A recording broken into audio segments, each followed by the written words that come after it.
दोस्तों स्वागत है आप सभी का हमारे channel Mamta blog and shorts में। तो आज है वट सावित्री का पूजा और आप सभी महिलाओं को हमारी तरफ से वट सावित्री की हार्दिक शुभकामनाएं। तो यहाँ पे मेरा मेकअप चल रहा है, अभी आप लोग देख सकते हो। मैं घर पे ही रेडी हो रही हूँ क्योंकि अब मेरा वैसे मन नहीं था रेडी होने का, पर ये मेरी फ्रेंड ही लगती है, मेरी दोस्त ही है, मतलब समझो कि एक सिस्टर की तरह रहती है।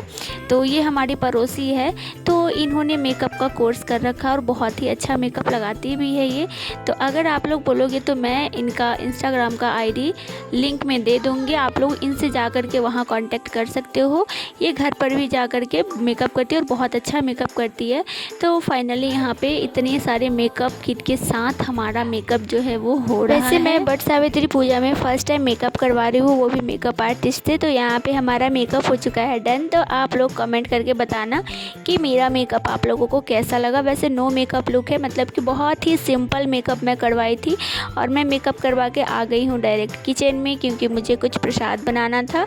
तो यहाँ पे मैं गुड़ और आटे का प्रसाद बना रही हूँ। ये मैं हमेशा चढ़ाती हूँ, हर साल वट सावित्री की पूजा में चढ़ाती हूँ। वैसे आप लोग कमेंट करके बताइएगा आप लोग चढ़ाते हो या नहीं, लेकिन ऐसा माना जाता है कि ये चढ़ाना बहुत ही ज़रूरी होता है और ये बहुत ही इम्पॉर्टेंट होता है चढ़ाना प्रसाद के रूप में। मतलब समझा जाए तो एक भिगोया हुआ चना और एक आटे और गुड़ से बना हुआ प्रसाद जो मैं बना रही हूँ अभी, ये दोनों चीज़ बहुत ही ज़्यादा ज़रूरी होता है और ये हर कोई चढ़ाता है। आप लोग कमेंट करके बताना। हम लोग ना लड्डू की जगह पे यही चढ़ाते हैं, इसी का यूज़ करते हैं जो खुद से बनाते हैं हम घर पर। तो यहाँ पे बन चुका था और हम आ गए हैं डायरेक्ट पूजा करने के लिए। तो पूजा मैं घर पे ही करती हूँ हर साल मैं। तो जब से मैं वट सावित्री का पूजा उठाई हूँ तब से मैं पूजा घर पे ही करती हूँ। और ये मैंने वट वृक्ष का पेड़ लगा रखा है और मैंने पता है आप लोगों को, मैं छोटा सा पेड़ लगाई थी जो कि हमारा पेड़ इतना बड़ा हो गया है। और माना जाता है कि वट का पेड़ अगर लगाने से जैसे जैसे वो पेड़ बढ़ता है वैसे वैसे पति की आयु भी बढ़ती है, पति की आयु में भी वृद्धि होती है। तो यहाँ पे हम लोग घर में ही पेड़ लगाए थे और पेड़ हमारा बहुत ही अच्छा से बड़ा हो गया है। तो यहाँ पे सबसे पहले हम गणेश गौरी जी का पूजा किए।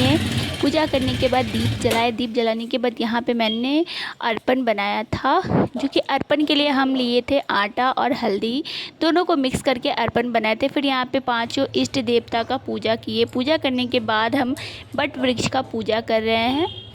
तो आप लोग कमेंट करके बताइएगा कि आप लोग किस तरीके से पूजा करते हो। वैसे हम देखते हैं ज़्यादातर जो लोग मंदिर में पूजा करने जाते हैं वो लोग इतने सरल विधि से या फिर इतने विधि व्यवहार से पूजा नहीं कर पाते। मैं देखती हूँ, हमेशा देखती हूँ, वीडियो वगैरह में भी मैं देखती हूँ। तो इसलिए मैं घर में ही पूजा करती हूँ। और यहाँ पे मैं सिंदूर, मतलब कि सिंदूर ले रही हूँ, जिसको बोला जाता है सुहाग लेना। तो ये बहुत ज़्यादा ज़रूरी होता है, ये करना ही करना होता है। तो यहाँ पे मैं वट वृक्ष का भी पूजा कर ले रही हूँ जल्दी से। फिर यहाँ पे मैं सुहाग की जितनी भी सामग्री लाई थी वो सारी सामग्री मैं माता सावित्री को यहाँ पे अर्पण कर रही हूँ। तो श्रृंगार के सामान में मैंने सारे श्रृंगार का सामान तो नहीं रखा था, पर मैं कुछ श्रृंगार का सामान चढ़ाई थी। और यहाँ पे मैंने पंखा चढ़ाया, तो पंखा के ऊपर मैं नाम लिख के चढ़ाती हूँ, जिस पे कि मेरा और मेरे पति का नाम रहता है। ऐसा माना जाता है कि पंखा पे मतलब कि अपने पति का नाम लिख कर के ही चढ़ाना चाहिए। तो इस तरह से हमारा पूजा जो है पूरे अच्छे तरीके से घर पे हो जाता है। तो मैं जब भी पूजा करती हूँ तो घर पे ही करती हूँ। फिर यहाँ पे मैं वट वृक्ष के पेड़ में जल चढ़ा रही हूँ। सारा पूजा करने के बाद में यहाँ पे मैं जल अर्पित कर रही हूँ। जल अर्पित करके मैं प्रणाम कर लेती हूँ। प्रणाम करने के बाद में जो कि मेन सबसे इम्पॉर्टेंट होता है पंखा का हवा देना, तो ये बहुत ज़्यादा ज़रूरी होता है। तो यहाँ पे मैं ध्यान लगा के प्रणाम कर ले रही हूँ। उसके बाद मैं यहाँ पे अपना कथा शुरू कर दी हूँ। तो यहाँ पे मैं कथा कर रही हूँ। संतान रहित, सत्यवादी और इंद्रियों को वश में रखने वाला था। एक समय वह राजा प्रभास क्षेत्र पुनः राज्य प्राप्ति एवं अपने पिता के लिए 100 पुत्रों की तथा अपने लिए भी 100 पुत्रों की प्राप्ति के लिए वर मांगा तथा पति के लिए पुनर्जीवन दान एवं निरंतर धर्म की सिद्धि प्राप्त करने का वरदान मांगा। इस प्रकार वर मांगने पर धर्मराज यमराज ने भी उसे अभीष्ट वर प्रदान कर वापस किया। उसके बाद सावित्री पति का जीवन दान प्राप्त कर प्रसन्नचित्त होती हुई अपने पति के साथ शांति से अपने आश्रम को चली गई। बाबा को तुम पकड़ो। उसी सावित्री ने ज्येष्ठ की पूर्णिमा के दिन इस सावित्री व्रत का पालन किया था, जिसके प्रभाव से राजा ससुर को पुनः नेत्र की प्राप्ति हुई। उसके बाद उन्हें निष्ठकंठ। तो अब मैं यहाँ पे धागा लपेट रही हूँ। हमारा कथा संपन्न हो चुका था। तो धागा लपेटने के साथ साथ आपको सिंदूर भी चढ़ाना चाहिए और अंकुरित चना भी चढ़ाना चाहिए, खाली धागा नहीं लपेटना चाहिए।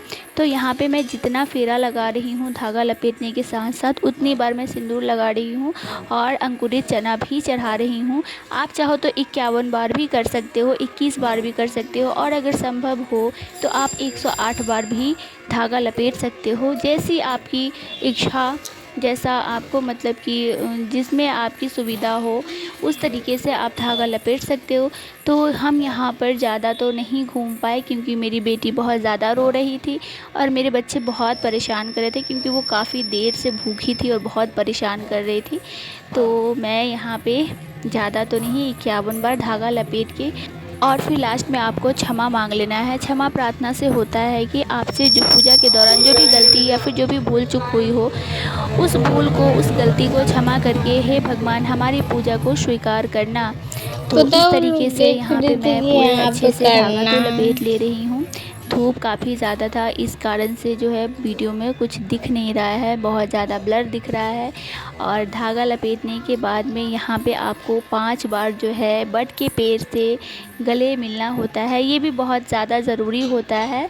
तो इस तरीके से मैं अपना पूजा घर पे ही संपन्न करती हूँ। वैसे आप लोग कमेंट करके बताइएगा आप लोग पूजा कहाँ पे करने जाते हो, और अगर घर पे करते हो तो किस तरीके से करते हो, कमेंट में ज़रूर बताइएगा।